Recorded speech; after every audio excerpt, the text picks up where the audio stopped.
The storm arrived without warning. One moment, Karos 9 stretched beneath a pale violet sky, its crystalline cliffs reflecting the light of two distant suns. The next, the horizon vanished behind a wall of black clouds threaded with blue electrical fire. Elias Vance stood beside his damaged crawler and watched arcs of static crawl across the vehicle's hull. "Excellent," he muttered. "Stranded on a dead moon during an electromagnetic storm. Exactly what the recruitment brochure promised." His wrist scanner flickered uselessly. The research ship Horizon rested nearly 12 kilometers away, but the storm had already killed long-range communications. Elias had left the ship to retrieve a replacement power coupler from an abandoned survey station. He had expected dust, broken machinery, and perhaps another argument with the crawler's navigation computer. He had not expected the explosion. A streak of silver tore across the sky. Elias looked up just as a small spacecraft burst through the clouds, trailing violet flame. It spun twice, clipped the edge of a crystalline ridge, and vanished into the canyon below. 3 seconds later, the ground shook. Elias stared toward the smoke rising beyond the rocks. His medical instincts argued with his survival instincts. Unfortunately, his medical instincts had always been louder. "Of course," he sighed. He grabbed his emergency pack and started toward the crash. The canyon narrowed around him, its walls glowing faintly beneath the storm. Strange mineral veins pulsed like frozen lightning inside the stone. The air smelled of ozone and burned metal. He found the wreckage half buried beneath shattered crystal. The ship was unlike anything human engineers built. Its hull curved smoothly without visible seams, and symbols shimmered across its surface before disappearing one by one as the vessel lost power. Elias approached slowly. "Hello?" No answer. He moved closer. A figure suddenly stepped from behind the wreckage. Elias froze. She was tall, almost human in appearance, with long black hair tangled across one shoulder. Her face was strikingly beautiful despite the exhaustion written across it, but the long, elegant ears rising through her hair made her alien heritage unmistakable. Dark armor covered her body, polished plates layered over flexible material that shifted slightly with every breath. Parts of it were scorched. One hand pressed against her side. The other held a weapon pointed directly at Elias. It looked unpleasantly powerful. Elias raised both hands. "That seems unnecessary." The woman's golden eyes narrowed. "Stay where you are." Her voice was controlled, but Elias noticed the small tremor in it. He glanced at the blood slipping between the fingers pressed against her armor. "You're injured." "I noticed."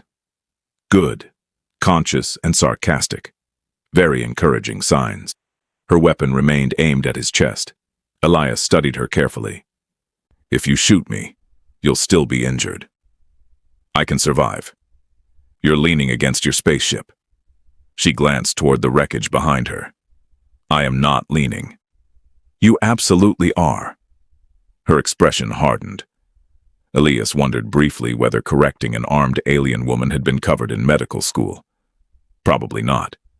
Then her knees buckled. He moved before thinking.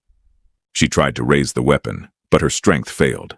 Elias caught her by the shoulders before she struck the ground. The woman reacted instantly, twisting with surprising speed despite her injury. A blade appeared from her wrist armor and stopped against his throat.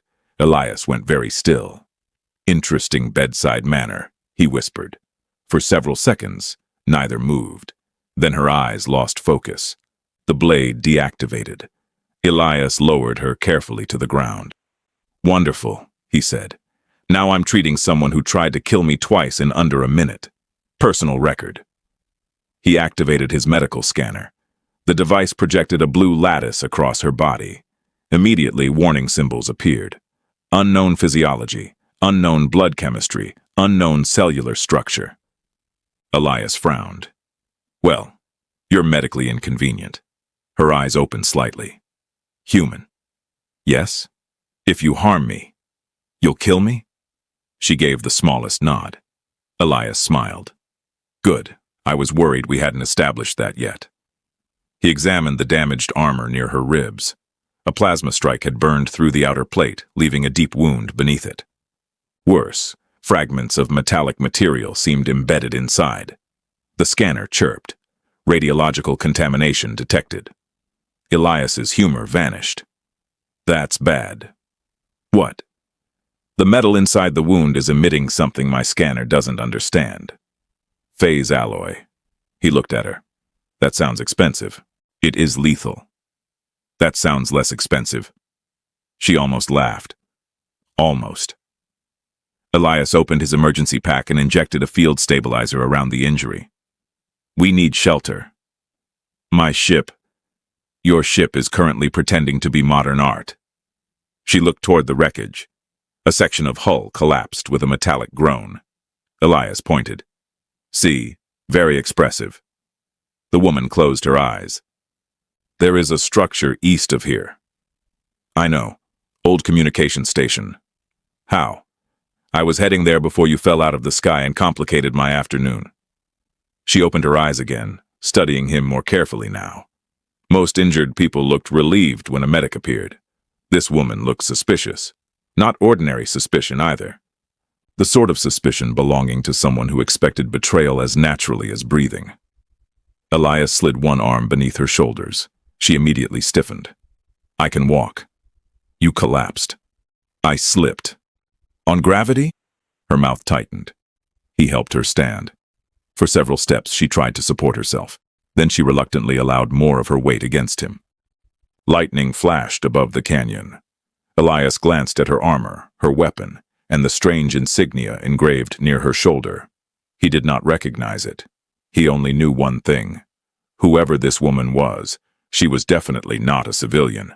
And judging by the silent military spacecraft burning behind them, someone had tried very hard to make sure she never walked away from Karos 9. Elias looked toward the distant communication station. Just so we're clear, he said, if anyone else crashes today, I'm charging overtime. Beside him, the mysterious woman finally laughed. The abandoned communication station looked only slightly more alive than the wrecked shuttle. Its outer doors had frozen halfway open, forcing Elias to shoulder them apart while the injured woman leaned against the wall behind him. Dust drifted from the ceiling as ancient systems attempted to wake from decades of silence. A line of dim lights flickered along the corridor. One exploded. Elias looked up. Very welcoming. The woman gave him a tired glance. Your species built this? No. Then perhaps the builders hated visitors. That makes me feel much better. He guided her into what had once been a maintenance room and cleared a metal table with one sweep of his arm. Rusted components crashed loudly onto the floor. She raised an eyebrow. Sterile environment. I said I was a medic. I never claimed to be a magician.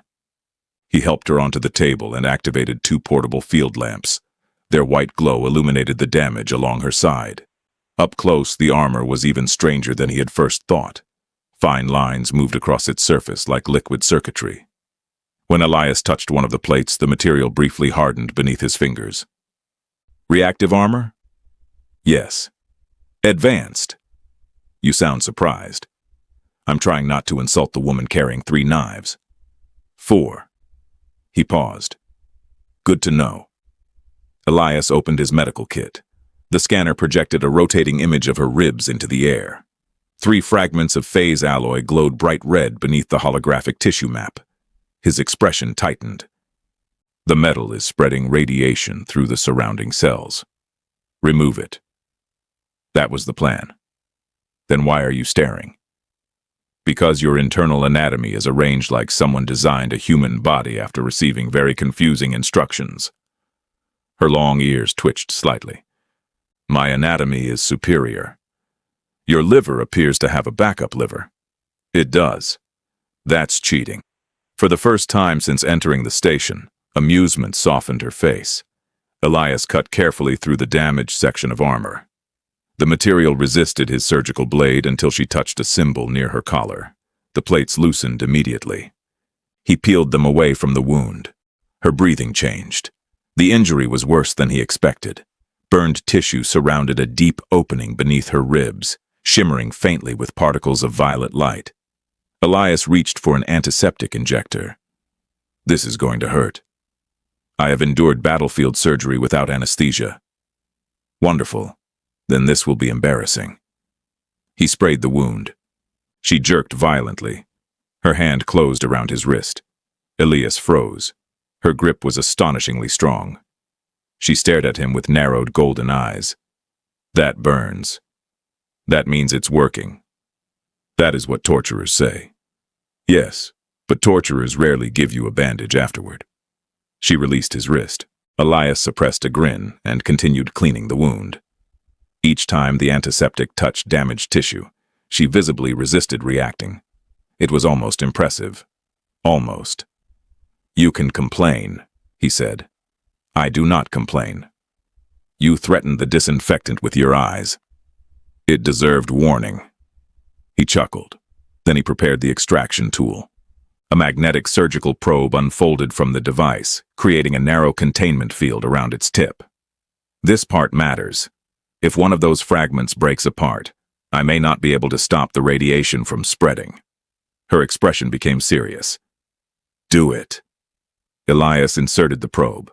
Her fingers tightened around the edge of the table. He moved slowly, watching the holographic display. 1 millimeter. 2. The first fragment shifted. Vaelora inhaled sharply. Elias stopped. Still with me? Continue. Very commanding. I am accustomed to being obeyed. Must be convenient. He withdrew the first fragment and dropped it into a containment vial. The metal struck the bottom with a sharp click, then the second. The third was deeper. Elias leaned closer, concentrating. Her gaze remained fixed on him, not on the instruments, on him. You are not afraid, she said quietly. Of the surgery? Of me. He glanced at her. Should I be? She said nothing. The third fragment came free. Elias exhaled and sealed it inside the vial. Done. She relaxed slightly. He began cleaning the wound again, removing blood from the skin around her ribs with a medical cloth. Then her voice changed. Lower. More deliberate. Human. Yes. Do you know who you are touching? Elias kept working. Currently? A patient with terrible timing. Her eyes narrowed. That is not what I asked. All right. You're clearly military. High-ranking, judging by the armor. Probably important enough that somebody spent expensive weapons trying to kill you. Silence. Elias looked up. She was staring at him strangely. My name is Vaelora. He waited. She seemed to expect something. Nice to meet you, Vaelora. Her long ears slowly angled backward. Queen Vaelora. Elias stopped moving. The room became very quiet. Even the old station seemed to stop humming. He stared at her. She stared back. Queen, he repeated, of the Vaerathi Dominion. Elias knew that name. Everyone did. The Vaerathi Dominion controlled hundreds of worlds and possessed enough military power to erase human colonies before breakfast. And Queen Vaelora was spoken about in intelligence reports with the kind of language usually reserved for supernovas and extinction events. Commander of the 9 legions, conqueror of Velis Prime, the Iron Queen. Elias slowly looked down at the bloody cloth in his hand, then back at her. Huh. Her expression shifted. Huh. You're still bleeding. He resumed cleaning the wound. Vaelora stared at him in disbelief. You understand who I am? Yes. And you continue touching me? Elias looked at the open wound. Well, stopping halfway through would be medically rude. For several seconds, she said nothing. Then, very softly, she laughed. Not the restrained sound he had heard earlier. A real laugh. Elias glanced at her. Did I miss something? No. Her eyes remained on him. For the first time in many years, human, I believe someone else did. By the second day, Elias discovered that queens made terrible patients. Vaelora had slept for 4 hours, ignored 2 direct instructions, attempted to stand without assistance, and somehow located the only functional weapon cabinet in the station. Elias found her in the corridor fastening a recovered energy pistol to her belt. No. She turned slowly. No. You are supposed to be resting. I am resting. You are armed. I can do both. That is not how resting works. Vaelora looked toward the narrow window at the end of the corridor. Outside, blue lightning crawled across the crystal canyon, while the electromagnetic storm pressed against the station like a living thing. I have enemies. You also have stitches. My enemies are more dangerous. Your stitches are currently winning. Her golden eyes narrowed. Elias pointed toward the medical room. Vaelora stared at him for several long seconds, then walked back with all the dignity of an emperor returning from war. She sat on the table. This is humiliating. I'm enjoying it. That does not improve the situation. It improves mine. He scanned her wound. The tissue regeneration gel had already begun rebuilding damaged cells, though the phase alloy radiation had slowed the process. Better, Elias said, but not good enough for sword fights. I do not require a sword. That sentence concerns me. Vaelora folded her arms. Elias noticed the gesture made her look less like the feared ruler of hundreds of worlds and more like someone irritated by an inconvenient appointment. The difference fascinated him. Since learning her identity, he had expected himself to become awkward around her. Instead, something stranger had happened. The title had become difficult to connect with the woman in front of him. Queen Vaelora commanded fleets. This Vaelora stole his protein ration because she claimed his tasted better. You are staring, she said. I'm thinking. Dangerous habit.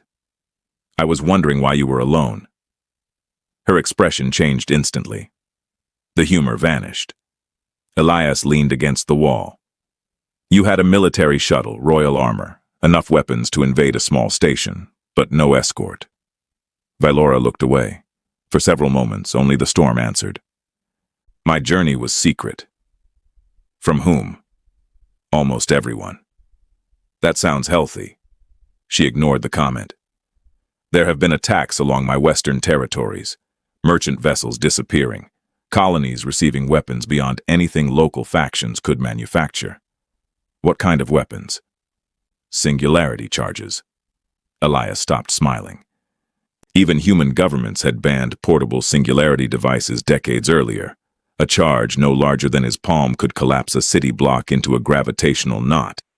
That's not smuggling, he said. That's preparing for a war. Yes. Vaelora stepped down from the table despite his expression. This time, he did not stop her.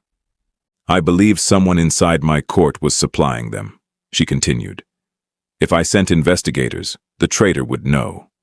So I traveled without the royal fleet. And someone shot you down. They knew my route. Elias looked toward the storm-darkened window. Which means you were right. Yes. And whoever betrayed you knows you survived. Vaelora's silence answered. Elias rubbed his face. I miss yesterday. Yesterday you complained about dying on a dead moon. It was simpler. A faint smile returned to her lips. Then the station lights flickered. Both of them looked upward. A low mechanical tone sounded from the wall console. Elias crossed the room and activated it. The screen filled with static before resolving into a crude, atmospheric map. One signal blinked above the canyon, then another, then a third. Vaelora moved beside him. What are those? Objects entering the atmosphere. Her posture changed. It was subtle, but Elias saw it immediately. The patient disappeared. The queen returned. Size? Small craft. Fast. Transponders? Nothing readable through the storm. Vaelora reached for the pistol at her belt. Elias sighed. I knew letting you keep that was a mistake. You did not let me. That somehow makes it worse. She ignored him and studied the screen. The three signals descended slowly, deliberately, not crashing, searching. Vaelora's face became still. I know that flight pattern. Elias looked at her. Rescue? No. Friends? No. Please tell me you have a third category. She turned toward him. My royal security forces use triangular descent formations when hunting a target whose location is uncertain. Elias stared at the 3 blinking lights. So your people found you. Those are not my people. A distant rumble rolled through the station. This time it was not thunder. Vaelora crossed the room and opened a storage locker containing the remnants of her armor. She lifted the chest plate. Elias stepped in front of her. No. Her eyes flashed. Human. Queen. This is not the time. Correct. Because you can barely breathe deeply without reopening your wound. They will kill you. That is discouraging. They will kill everyone who has seen me alive. Elias considered this. Then he picked up a maintenance drone from the floor. Its round chassis was missing one stabilizer and smelled faintly burned. Vaelora looked at it. What are you doing? Improvising. With garbage? I prefer underfunded military technology. He opened the drone's casing and pulled several wires free. Vaelora watched as he connected the machine to the station's old emergency projector. What exactly is your plan? Elias smiled. You said they're searching for one injured queen. Yes. What if this station suddenly contains 12? For the first time since the signals appeared, Vaelora looked genuinely impressed, then suspicious. Human. Yes. If one of your holograms makes me look short, I will kill you myself. Elias grinned. There she is. The first enemy ship passed over the canyon. The windows trembled. Vaelora loaded her pistol. Elias activated the drone. 12 glowing copies of Queen Vaelora appeared throughout the station. One materialized upside down. Elias stared at it. Vaelora slowly turned toward him. Do not say anything. I wasn't going to. You were. I absolutely was. The first shot hit the western wall. Metal screamed. Dust burst from the ceiling. One of Elias's holographic Vaeloras vanished in a shower of blue static while the real Vaelora calmly checked the charge level of her pistol. Elias stared at the hole in the wall. That feels unnecessarily personal. They are testing our defenses. We have defenses. Vaelora looked at him. We have walls. Another explosion shook the station. Elias glanced upward. Temporarily. He crouched beside the maintenance drone and forced open its control panel. The old machine protested with a grinding sound as 12 projected queens scattered through the station corridors. One hologram walked directly into a wall. Vaelora noticed. Your army lacks discipline. It was assembled 30 seconds ago. The enemy ships circled above the canyon, firing short bursts instead of destroying the station outright. They wanted confirmation. That worried Elias more. Vaelora moved toward the corridor. He caught her arm. No. She looked down at his hand, then at him. You continue doing that. Doing what? Touching me as though I am not capable of ordering your execution. You currently have stitches holding your insides together. That is not an answer. It's the medically relevant answer. A blast door at the far end of the corridor suddenly buckled inward. Vaelora's expression hardened. They are entering. The humor disappeared from Elias's face. He released her arm. What do you need? For half a second she seemed surprised by the question, not because he offered help, because he had not tried to run. Can you control the station systems? Barely. Barely is enough. That is a frightening philosophy. Vaelora pointed toward the power core beneath the floor. This station was built over Vaerathi precursor machinery. The reactor readings are too high for a simple communications outpost. Elias checked his scanner. She was right. Buried 30 meters below them was an energy source pulsing with impossible regularity. What is it? I do not know. That's comforting. Activate it. That is less comforting. The blast door collapsed. 3 armored figures entered through the smoke. Their weapons glowed white. Vaelora fired first. Her shot curved around the doorway. Elias blinked. The energy bolt struck one attacker from the side. How did you do that? Gravitic guidance. Of course. She moved. Even wounded, Vaelora fought with terrifying precision. She slid behind a support column, fired twice, then drew a narrow blade from her back. The blade unfolded into a black line surrounded by distorted light. One attacker fired. Vaelora turned the blade. The plasma shot bent away as if space itself had been pushed aside. Elias stared. That is deeply unfair. Stay down. Right. He crawled toward the reactor access panel while Vaelora held the corridor. The ancient interface did not recognize human commands. Naturally. Elias pulled wires from the drone and connected them directly into the panel. Warning symbols appeared. He understood none of them. Vaelora. What? Quick question. This is not a good time. What does a red triangle inside a skull mean? She fired again. Do not touch it. Excellent. He touched the symbol beside it instead. The floor hummed. Deep beneath the station, something woke. Blue light spread through the walls. The attackers hesitated. Vaelora did not. She struck the nearest soldier with the flat of her blade, spun, and fired at the second. The third raised his weapon toward Elias. Vaelora saw it. Everything changed. She abandoned cover. Elias! The shot fired. She crossed the corridor and slammed into him. Plasma struck her shoulder armor. The impact threw them both against the floor. Elias heard her gasp, then silence. His heart stopped. Vaelora. She opened one eye. You are heavy. Relief hit him so hard he almost laughed. You jumped on me. A tactical decision. You reopened your wound.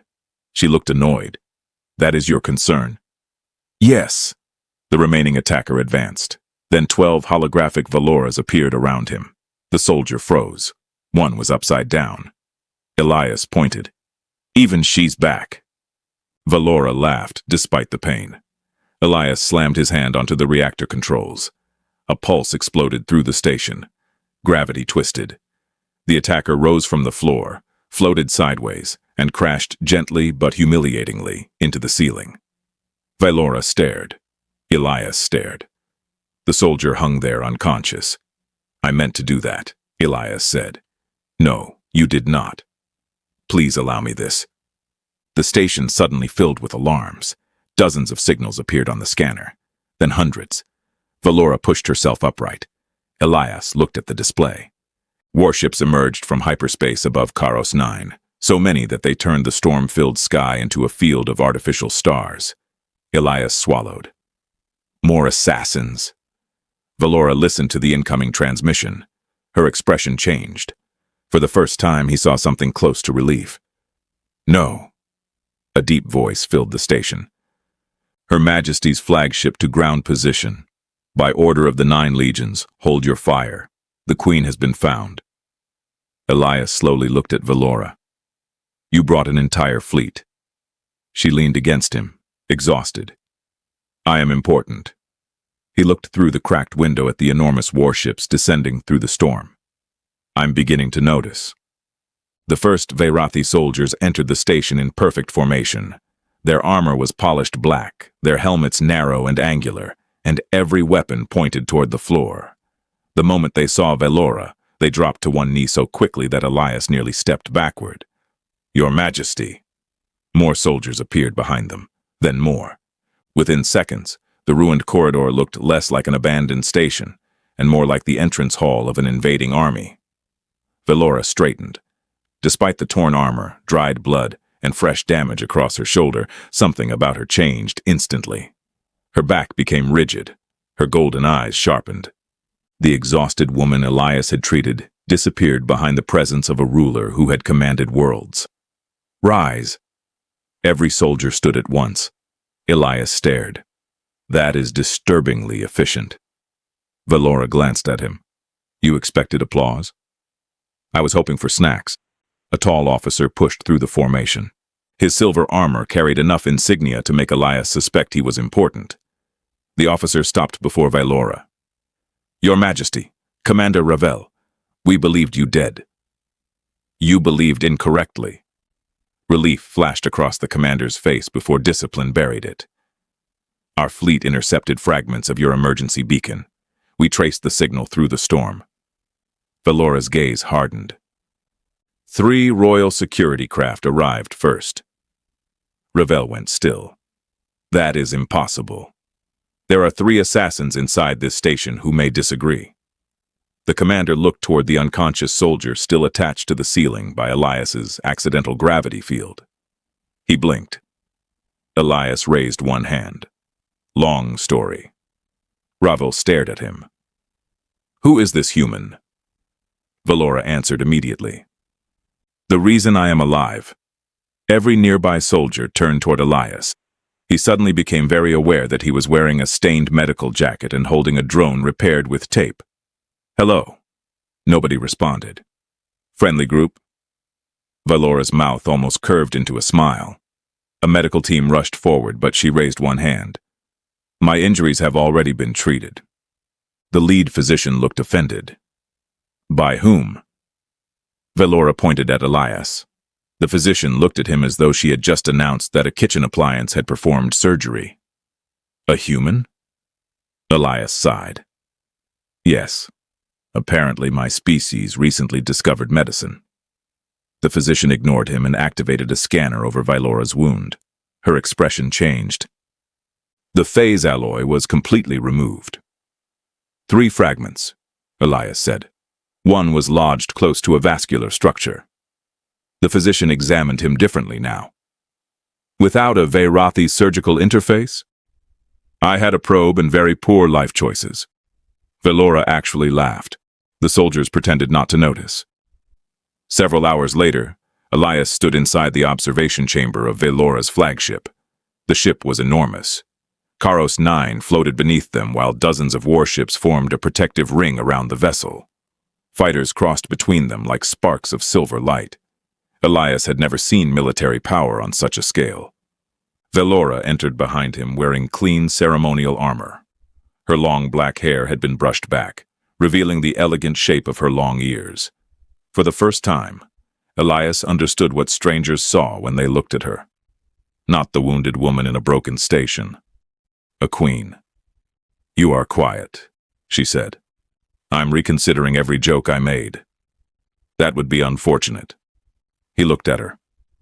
You could have had me executed. For what? I called you stubborn. You were correct. I stole your weapon. You attempted to. I told you your internal anatomy was badly designed. Her eyebrow lifted. That offense remains under investigation. He smiled. The moment lasted only seconds. Commander Ravel entered carrying a crystalline data module. We have decoded the assassin's navigation logs. Vaelora took it. A holographic network appeared between them, showing routes connecting several systems. Ravel pointed toward a group of names. These officials had access to your private travel schedule. Vaelora's expression became cold. Elias recognized some of the titles: ministers, generals, members of the Royal Council. So the betrayal reaches the palace, Vaelora said. Yes. She closed her hand around the projection. Take us home. The journey to the Vaerathi capital lasted 2 days. When the flagship emerged from hyperspace, Elias forgot to breathe. The planet below was wrapped in enormous orbital rings, glowing cities stretching across entire continents. Thousands of ships moved through organized lanes around floating shipyards and defensive platforms. Then Vaelora's arrival signal transmitted. Every military vessel turned toward the flagship. Elias watched hundreds of ships dip their bows simultaneously. They're bowing. Yes. All of them? Yes. That seems expensive. She looked at him strangely. You truly do not know how to behave around royalty. No one gave me instructions. I prefer it that way. The royal palace was even worse. Thousands waited when they arrived. Soldiers knelt. Officials bowed. Servants lowered their eyes. Elias suddenly understood why Vaelora had been fascinated by him. Nobody looked directly at her. Nobody except him. Within hours, arrests began. The assassin's records exposed a network distributing singularity weapons throughout the border systems. Several members of the Royal Council were taken into custody. Yet Elias quickly became a different kind of problem. During the first emergency council session, 30 ministers sat silently around a circular chamber while Vaelora questioned a captured general. Elias entered through the side door. Everyone stared. He walked directly toward the throne. Vaelora paused. "What is it?" "You missed your medication." Silence. A minister's mouth opened. Another appeared close to fainting. Vaelora looked at Elias. "Not now. You said that 2 hours ago. I am ruling an empire. Your empire can survive 30 seconds. Nobody breathed. Elias handed her the tablet. Vaelora stared at it, then at the horrified council. Finally, she swallowed it. Happy? Moderately. He turned and left. Behind him, one minister whispered, "He ordered the queen to take medicine." Another whispered back, and she obeyed. That evening, Vaelora found Elias on a palace balcony overlooking the luminous capital. "You caused a constitutional crisis today. I prevented an infection. You embarrassed 12 ministers. That part was free." She stood beside him. Far below, streams of vehicles moved between towers while artificial moons illuminated the city. After a long silence, Vaelora spoke. "Everyone here sees the crown before they see me." Elias looked at her. "That sounds lonely." "It is useful." "That wasn't what I said." Her golden eyes met his. For once, there was no queen in them. Only Vaelora. "What do you see?" she asked. Elias smiled faintly. "The woman who threatened disinfectant." She laughed. Then he added quietly, "I met her before I met the crown." The laughter faded. Vaelora said nothing, but she did not look away. 3 weeks later, Elias stood before the departure gate of the royal spaceport with a travel case at his feet and an uncomfortable feeling in his chest. The conspiracy had collapsed faster than anyone expected. The assassins captured on Karos 9 had provided names. Their navigation logs had provided routes. The singularity weapons had been traced to hidden military depots operated by members of Vaelora's own council. Arrests spread across the Dominion, followed by tribunals transmitted to hundreds of worlds. Commander Ravel survived the political storm. Several ministers did not. Vaelora survived all of it. That should have made leaving easier. It did not. Elias watched a human diplomatic shuttle descend toward the platform beyond the transparent shield. His assignment with the Horizon had officially ended. Earth's medical command wanted him back. The Vaerati government had already thanked him with enough medals to make his uniform dangerously heavy. He had accepted exactly one. The smallest. "Running away?" Elias turned. Vaelora stood behind him. No guards, no ceremonial armor. She wore a simple dark coat over silver clothing, her long black hair falling freely around her shoulders. Without the crown and military plating, she looked almost exactly like the woman he had discovered beside the wreckage on Karos 9. Almost. The scar beneath her ribs was hidden now. He knew it was there. "I prefer strategically departing. That is what cowards call running away. I learned diplomacy from your ministers. That explains everything." He smiled. She did not. "You are truly leaving." Elias looked toward the shuttle. That was the plan. Vaelora's long ears shifted slightly backward. He had learned enough about Vaerathi expressions to recognize what it meant. Nervousness. The realization still surprised him. The most feared woman in half the known galaxy was nervous. "Come with me," she said. "Where?" "You ask too many questions. You once pointed a gun at me, and you continued asking questions." "Fair." She led him away from the departure gate and through a private transit corridor. A gravity lift carried them upward through the palace spire. The doors opened onto the observatory. Elias had been there once before, but never at night. The city stretched below them like an ocean of light. Above, the orbital rings burned gold against the darkness. Ships moved between the stars, their engines leaving faint luminous trails. Vaelora walked toward the window. "The last conspirator was arrested this morning. I heard. The border weapons network has been dismantled. Also heard. The surviving council has approved a new intelligence command independent of the throne." Elias looked impressed. You approved people whose job includes watching you. I have learned something recently. That sounds dangerous. She ignored him. Power without anyone willing to speak honestly becomes blindness. Elias studied her. That was not something the Vaelora he met on Karos 9 would have admitted. Back then, she had trusted only herself. Now she had rebuilt her government specifically so that someone could tell her when she was wrong. Elias smiled. Look at you. Personal growth. I could still have you arrested.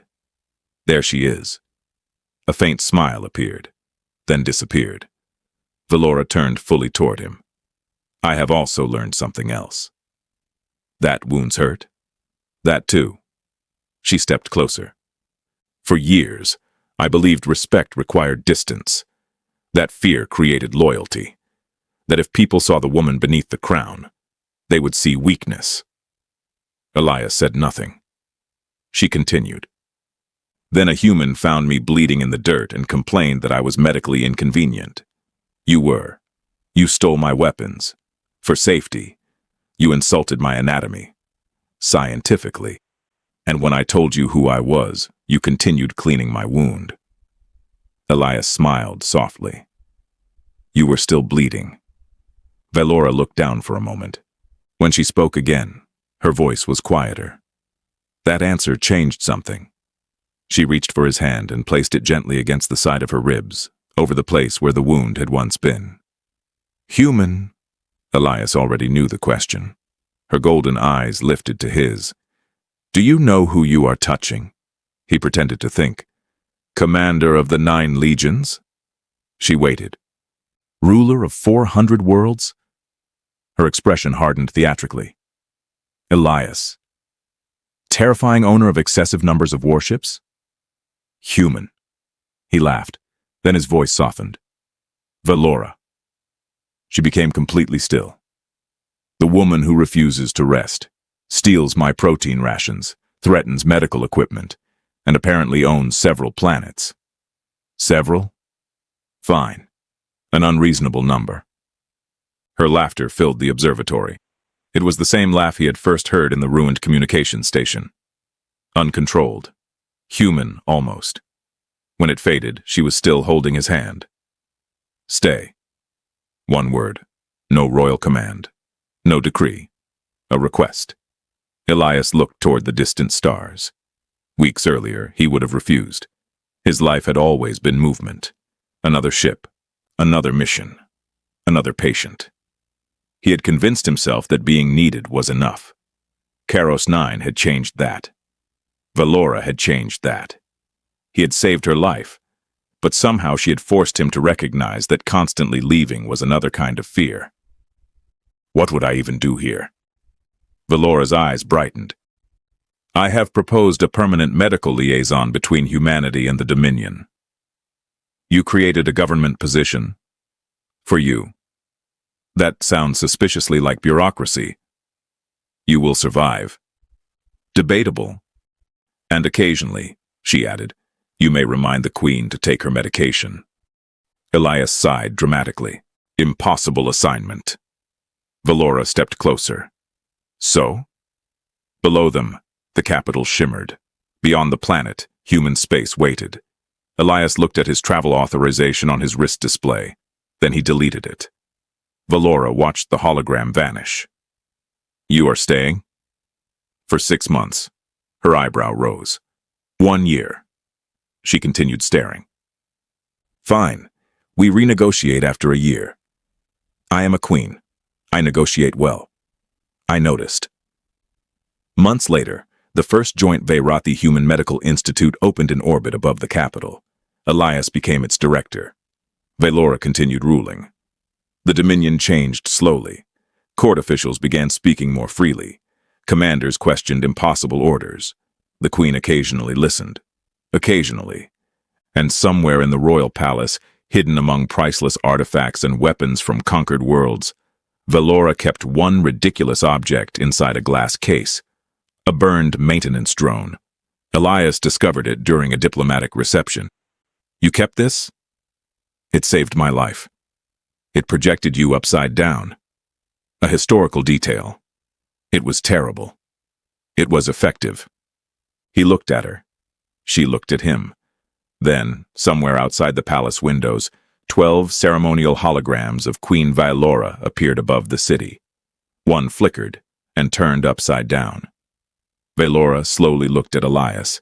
He raised both hands. "I swear that wasn't me." She narrowed her eyes, then began laughing. And this time, an entire galaxy heard its feared queen laugh with him.